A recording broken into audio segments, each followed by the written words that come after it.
Pois é, manifestação ou comício antes da hora? O ato realizado pela direita na Avenida Paulista no último fim de semana pode parar nos tribunais. Especialistas apontam que as manifestações em favor do senador Flávio Bolsonaro, pré-candidato à presidência, podem configurar propaganda eleitoral antecipada. A deputada federal Érica Hilton, do PSOL, acionou o TSE para denunciar a suposta propaganda antecipada. A Justiça vai avaliar se o palanque extrapolou os limites permitidos pela lei. Vamos entender os pontos polêmicos da legislação com o Adriano Soares da Costa, advogado especialista em direito eleitoral. Bom dia, Adriano, bem-vindo aqui ao News Manhã. Bom dia, prazer estar com vocês. Adriano, explica para a gente, afinal de contas, como que é a legislação, o que pode, o que não pode nesse período, não pode ter pedido explícito de voto? Então, houve uma mudança na legislação para esse ano e é a primeira vez que essa legislação nova vai estar em vigor. Deixa eu falar primeiro assim, como é o precedente.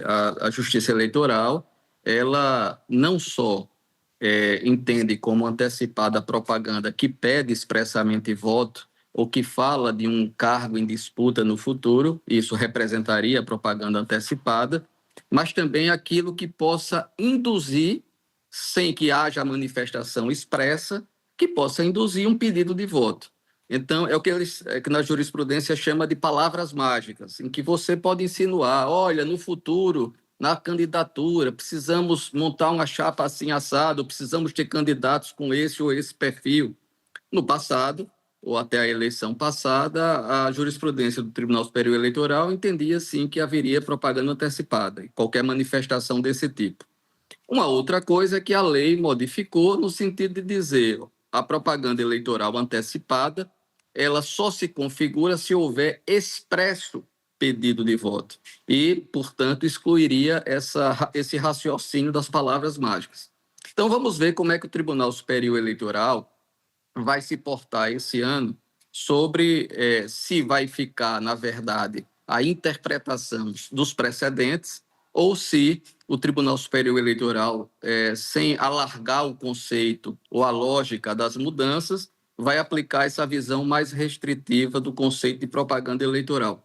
Agora, seja como for, é preciso dizer e deixar para os espectadores do SBT News que essa questão da propaganda eleitoral antecipada em eleição presidencial, ela não tem esse relevo todo do ponto de vista de sanções. A sanção que se pode aplicar é multa. E, às vezes, os candidatos ou pré-candidatos fazem uma análise e um planejamento. Vale a pena, neste momento, tomar a multa e fazer uma propaganda com aparência de antecipada? É um cálculo de risco e que os candidatos todos fazem. O que, na verdade, não se pode ter, e que a legislação ela é muito incisiva, é que esta propaganda antecipada configure abuso de poder econômico, abuso de poder político ou uso indevido dos meios de comunicação social. Aí, a sanção é a inelegibilidade se candidato ou eleito à cassação do mandato, que é o registro e o diploma. É justamente essa a lógica da legislação. Neste momento de pré-campanha, que se evite a antecipação do pleito com pré-candidatos já pedindo voto, já se apresentando como candidatos, já, portanto, ou usufruindo, por exemplo, de algum tipo de exposição que se tenha pelos cargos ou funções que ocupa. Por isso, a previsão de multa. Mas, hipoteticamente falando, se nós tivermos neste evento que aconteceu no domingo em São Paulo, e naqueles discursos houve manifestações que mencionaram a disputa no futuro, eventualmente a Justiça Eleitoral sim poderá entender que houve propaganda antecipada e aplicar algum tipo de multa. Mas nada que seja de outro mundo ou nada que signifique uma sanção de maior grau ou interferência no processo eleitoral. Basicamente, é esse o sentido da norma. Adriano, e independentemente de qual vai ser o entendimento, a decisão da Justiça Eleitoral, até como parte dos movimentos eleitorais, a judicialização acontece.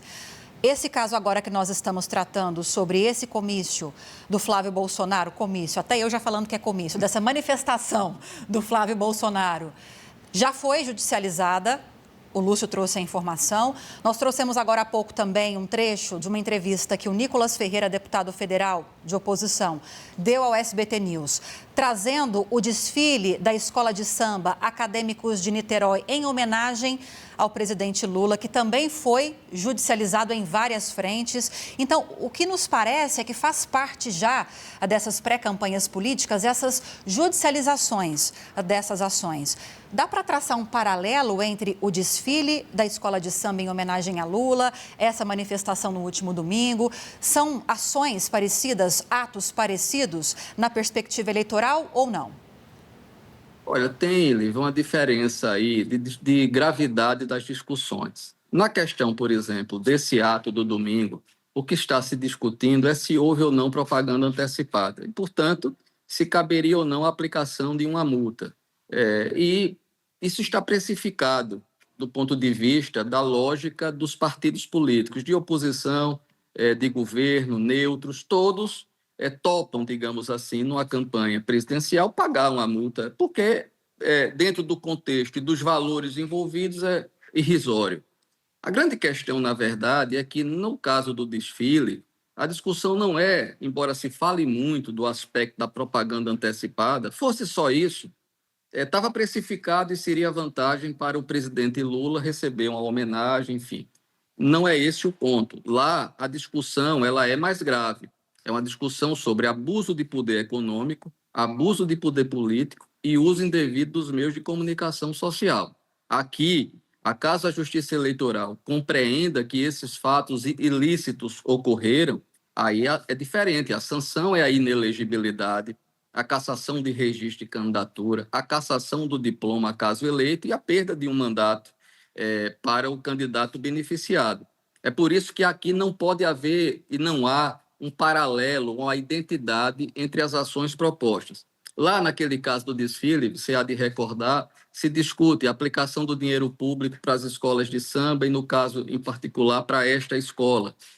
A Embratur, ela tinha o costume de aplicar recursos? Não tinha. Se houve aplicação como uma novidade, como algo que não era recorrente, isso pode configurar o abuso de poder político com efeitos econômicos.